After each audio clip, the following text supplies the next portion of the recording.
대기업에서 퇴사를 하고 대부분 창업의 첫 번째 치킨집을 하는 게 데이터상으로 가장 큰 결과치더라고요. 하지만 운영을 이렇게 잘 하더라도 저희가 통계적으로 4명 중 3명이 100만 원도 못 번다라는 통계치가 나왔습니다.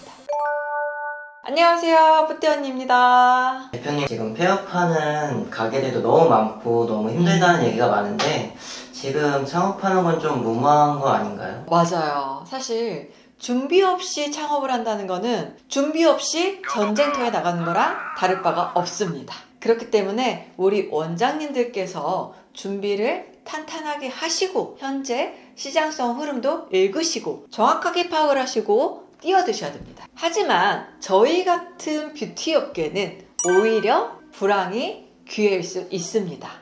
이미 생활 속의 패턴으로 자리 잡혀 있는 문화이기 때문에 나를 표출하는 이 뷰티업은 말 그대로 사치가 아닌 생활 속의 필수 품목이기 때문에 요즘처럼 경제적인 어려움이 있더라도 자기 관리를 쉽게 포기하지 않죠. 그래서 앞으로의 뷰티 산업은 하향세보다는 상향가로 올라갈 확률이 굉장히 높습니다. 오히려 작은 변화를 통해 기분 전환하려는 소비 심리가 강해지기 때문에 불황일수록 뷰티 산업이 주목받는 이유입니다. 그래서 중요한 건 경기보다 준비된 서비스와 시스템이 가장 중요하다고 생각합니다. 그래서 경기가 바뀌는 걸 기다리는 게 아니라 이 상황을 내가 바꿔나가는 게 더 중요합니다. 대표님, 그런데 창업하면은 요식업이 먼저 떠오르는데 피부샵과 어떤 차이가 있나요? 대부분 요식업을 먼저 떠오르시는데요. 이유는 대기업에서 퇴사를 하고 대부분 창업의 첫 번째 치킨집을 하는 게 데이터상으로 가장 큰 결과치더라고요. 창업에 대해 누구나 쉽게 시작할 수 있기 때문인데요. 하지만 운영을 이렇게 잘 하더라도 저희가 통계적으로 4명 중 3명이 100만 원도 못 번다라는 통계치가 나왔습니다. 피디님, 제가 질문 하나 할게요. 치킨집 창업을 한다면 혹시 얼마나 창업 비용이 들 거라고 생각하세요? 한 3천에서 5천? 평균적으로 최소 1억 5천에서 2억 정도 창업 비용이 듭니다. 그렇다면 창업을 이렇게 힘들게 했을 때 회수 기간이 혹시 어느 정도 걸리는 거라고 생각을 하세요? 2년? 2년. 그렇다면 너무 좋을 텐데요. 평균 투자 비용 회수 기간은 5년 정도가 평균입니다. 대표님, 그럼 피부샵 창업 비용은 얼마나 드나요? 그 질문 날 줄 알았어요. 뷰티샵의 창업 비용은 최소 1인 샵을 기준으로 했을 때 3천만 원에서 또는 5천만 원 정도 초반대까지 생각을 하시면 됩니다. 그 안에는 집기류 또는 인테리어 또는 전반적인 운영 비용을 생각을 하시면 되고요. 이 비용의 회수 기간은 대략 6개월에서 1년 정도라고 보시면 됩니다. 1인 샵의 기준으로 지출 비용들이 굉장히 세부가 많이 되다 보니 수익률이 60%까지도 보고 가실 수 있는 부분인 거죠. 하지만 요식업보다는 진입장벽이 한 단계 높습니다.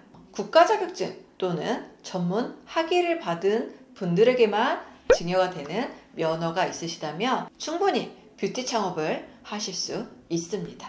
그렇기 때문에 경쟁률이 요식업보다는 훨씬 더 현저히 낮을 수 있겠죠. 대표님, 최근에 중국 출장 다녀오셨다고 들었는데 직접 보신 K뷰티의 위상은 어떻게 될까요? 감히 제가 이런 말씀 드려도 될까요?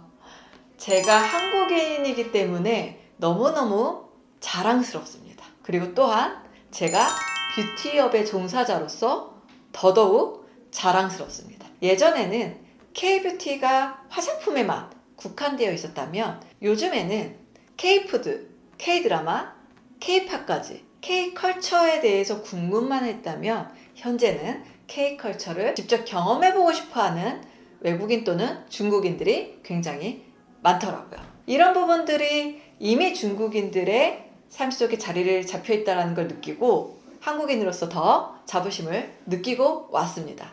그래서 제가 잘하는 K뷰티를 가지고 중국의 문화를 선물해드리기 위해 다녀왔는데요. 그 모습들을 보고 굉장히 뿌듯하고 행복했습니다. 그래서 K뷰티가 하나의 한류 콘텐츠로서 지금이 가장 좋은 기회라 생각합니다. 그렇기 때문에 준비된 브랜드와 시스템으로 시작한다면 성장할 수 있는 기회가 되지 않을까 생각합니다. 근데 대표님 이미 피부샵 브랜드가 많은데 지금 뛰어들어도 괜찮은 걸까요? 요즘에 샵이 너무 많아졌는데 내가 지금 해도 늦지 않을까요? 라고 생각하실 수 있는데요. 저번 편에 다뤘지만 요즘은 하이엔드 또는 저가 브랜드만 살아남는 게 현실입니다. 그렇기 때문에 고객들께 하이엔드 브랜드로 다가갈 수 있게끔 또는 가성비가 아닌 가심비로 고객님들께 다가갈 수 있게끔 하시는 게 가장 핵심 포인트겠죠. 그래서 원장님들께 강력하게 드리고 싶은 이야기는 이 세 가지를 꼭 기억하셔야 됩니다. 첫 번째, 고객 파악입니다. 두 번째, 공감입니다. 세 번째, 고객이 듣고 싶은 말을 하라입니다. 꼭 기억하세요.